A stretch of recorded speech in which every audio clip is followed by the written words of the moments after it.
Welcome to Shop Talk Express, Dan. Really good to have you on. Thanks for having me on, Dan. I appreciate it. Well, when you talk to your customers, Dan, what's the big challenge for them right now?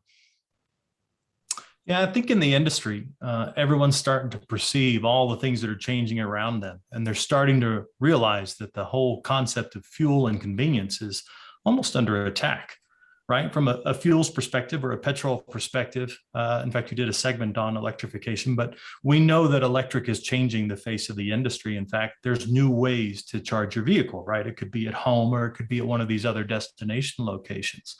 So that's one of the challenges to the fuels industry because they count on that visit to the store.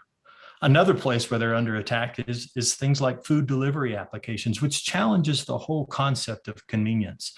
Where we used to jump in our cars and, maybe once or twice a week, we would go and refuel. We could go into the store and grab a Snickers bar or a Coke or a coffee or donuts for the day.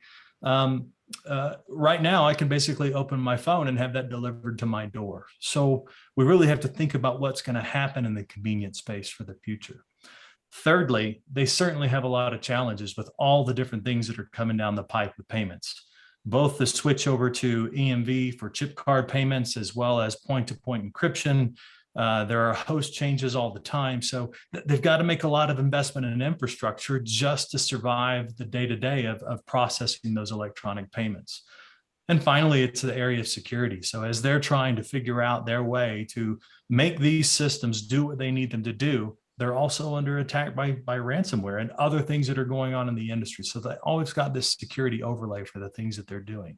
So they got a lot to think about, Dan. I mean, this concept that they're under attack. I think it has a lot of resonance.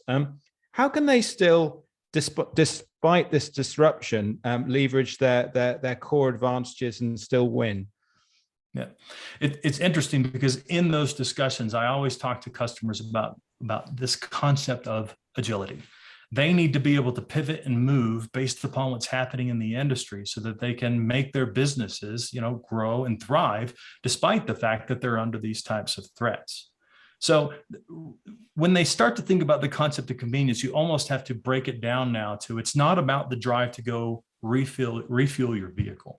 It's now about that geographic location, which is close to customers. It's close to neighborhoods. It's close to your flat just down the street. So what can they do with that geographic convenience that helps them to be successful in these possible new futures, including everybody has electric vehicles, everybody is ordering things on their phone. How can they use that geographic convenience in order to participate in that future and maybe even act as a stock forwarding location for some of that food delivery, et cetera, et cetera.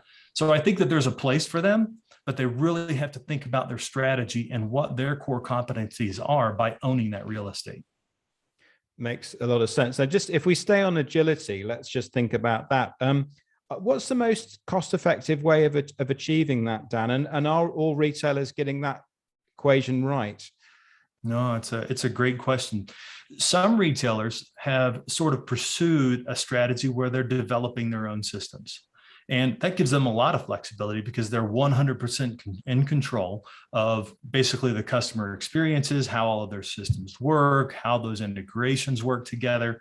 And so they can basically form that future the way that they see fit. Now, that means they got to invest in developers, they've got to invest in testing centers, and literally they're leveraging it only on a store base, which is the count of stores that they have themselves.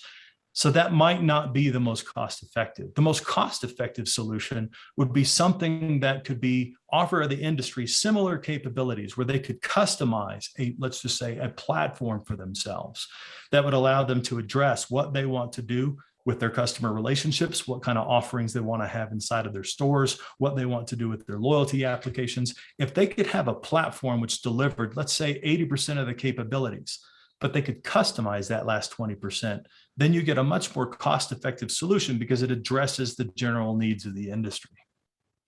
Well, absolutely. And perhaps just thinking about your business, Dan, in Invenco, I know you're doing very well. I mean, how are you able to assist here? Yeah, well, Invenco really focused a lot on solving the payment complicated problems first.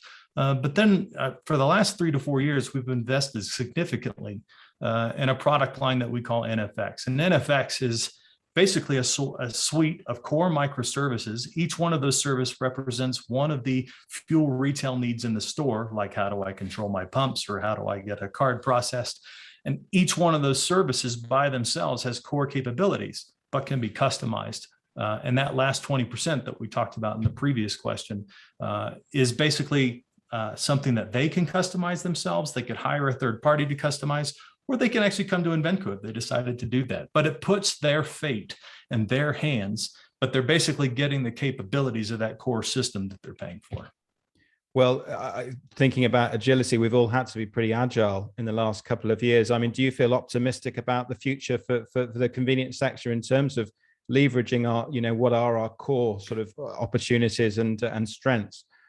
I really do. I think that geographic positioning of those stores is actually essential to what everybody wants to do, whether you think about the big brands like Amazon and their delivery, or whether you think about the brands that are marketing in those stores today, like Coca-Cola and all the candy products. If they had access to be able to use that as a stock forwarding location, that could be a very compelling business venture for both them and the convenience stores. Well, it's a pretty exciting time. Dan, thanks very much for joining us on Shop Talk Express today. Thanks for having me, Dan.